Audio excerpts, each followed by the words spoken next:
নতুন পৃথিবী, কলমে কবি প্রজ্ঞা পারিজাত।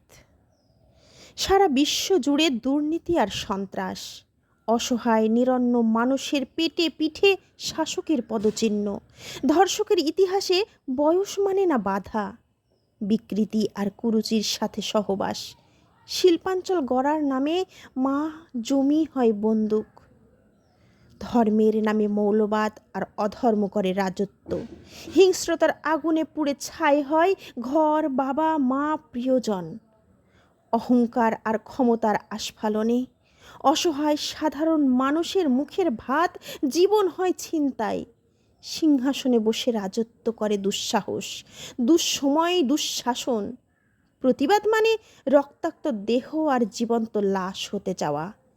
এইভাবে বসবাসে তৈরি হবে গরম তেজস্বী হাওয়া, প্রতিশোধ প্রতিহিংসার আগুনে জ্বলবে, জ্বালাবে চারিধার। তারপর উঠবে নতুন সূর্য, আলোড়িত হবে আকাশ বাতাস, নতুন পৃথিবী।